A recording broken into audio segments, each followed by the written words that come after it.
For the final topic regarding the large intestine, we're not going to be looking at any structural component, but instead we're going to be looking at the numerous types of bacteria that make residence within the large intestine, as well as the benefits that they convey. Now, this would come as a surprise because most people's understanding of a bacterium probably is encapsulated by this little cartoon here. So you can tell that this is definitely a bad bacterium because of the obvious angry face that I've given it. And these would be what we call pathogenic bacteria, meaning that these are bacteria that make us sick. But representing all bacteria like this is actually very oversimplified, as many bacteria within the large intestine are not only not pathogenic, meaning they don't make you sick, but quite a few of them actually convey very specific benefits upon the digestive system for human health. Now, the bacteria making residence within the large intestine are actually quite numerous. The average adult human has about 100 trillion, which we can represent with this number right here. So, one way of putting this is there are more bacteria living inside of your intestines than there are stars that exist in our galaxy. To suffice to say, it is a very large number of bacteria. These are what we call your enteric bacteria, meaning the bacteria that live inside of you. And the way that you can remember the word enteric is that the root of this word is actually the word enter, meaning that these bacteria have entered you and live inside you. In fact, the relationships that exist within these bacteria are so complicated that it's best not to think of them as an individual population, but an entire ecosystem of organisms with multiple levels of food chains and food webs all within your large intestine, which is why, rather than referring to the individual bacteria, we refer to all of them as a collective, as what we call your microflora.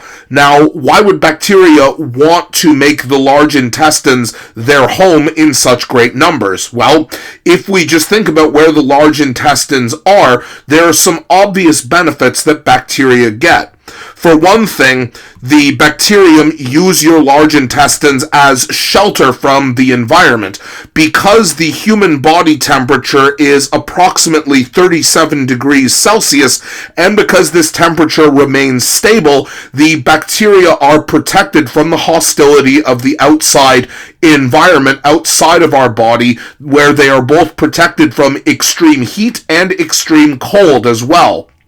Now, the most obvious benefit that they receive is because your large intestine is part of your digestive system, meaning that all of the food that you eat is going to pass through the large intestines eventually, especially the food that is not digested. And of course, along with food, the bacteria are also going to be receiving a constant supply of water, because after all, this is the primary function of the large intestine, is to absorb the water that you drink and transfer it back into your blood, meaning that bacteria can take advantage of these three things and live a pretty secure life as far as opportunities go. Now, this is not a completely give and take relationship. Bacteria have a way of repaying us, if you will, for all of the generous benefits that they receive by living inside of us. And the purpose of these couple of videos is to highlight the most important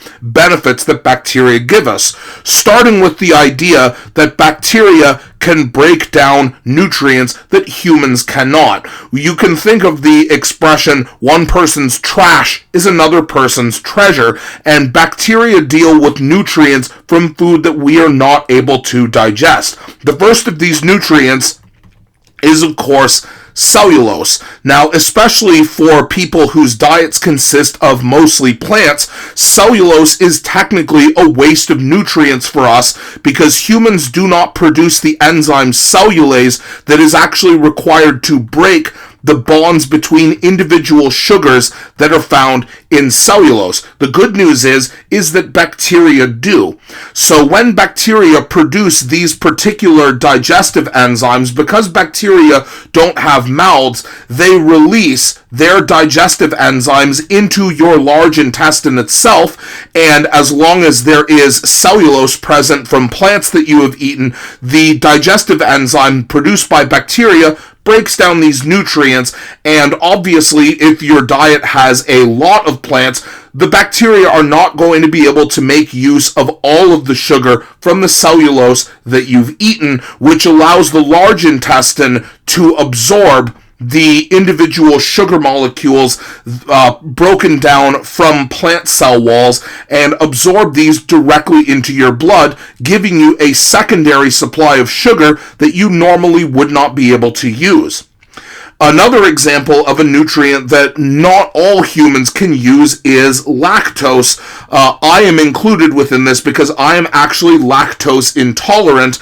meaning that my body is not able to digest the sugar that is found in milk or any dairy products because I do not have the ability to produce an enzyme called lactase. But again, many bacteria do, and so they release this digestive enzyme into my large intestines, and it breaks down any lactose from milk, cheese, or ice cream that I've eaten, allowing me to reap the benefits of the sugars within this carbohydrate that I would not be able to use otherwise.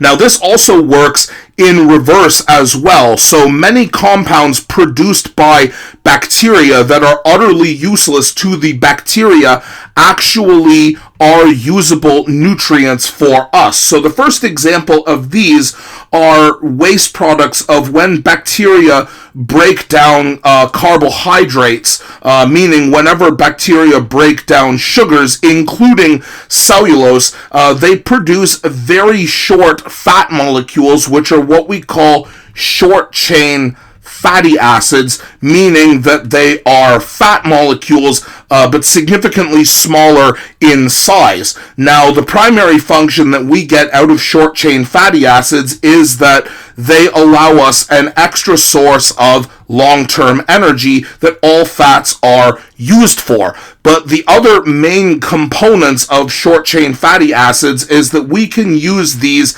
as the building blocks in order to make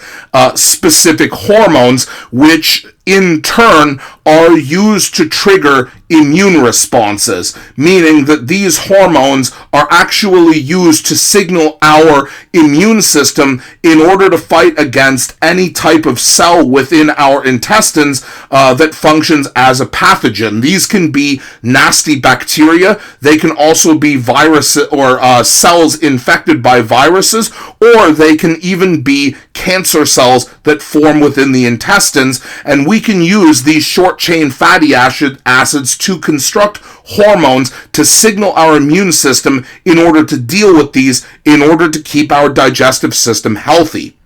Now, another category of bacterial waste that is useful to us are examples of vitamins, which humans actually use as chemicals called coenzymes, which are chemicals that human enzymes need in order for specific enzymes to function, and one of these is a vitamin called biotin. Now, you can actually take biotin as a nutritional supplement, but once again, this is naturally produced as a waste product by certain bacteria in your intestines, and humans actually require biotin for the purpose of constructing our own fatty acid molecules in fatty acid synthesis processes, which means, once again, even though this molecule is completely useless to bacteria, that doesn't mean that we cannot benefit from it. Again, one person's trash becomes another person's treasure. In part 2 of this video, we're going to look at the more complicated benefits that bacteria have, namely the way that they assist us with absorbing metals, and actually, most interestingly, the way that they actually keep us safe against other organisms that can cause us harm.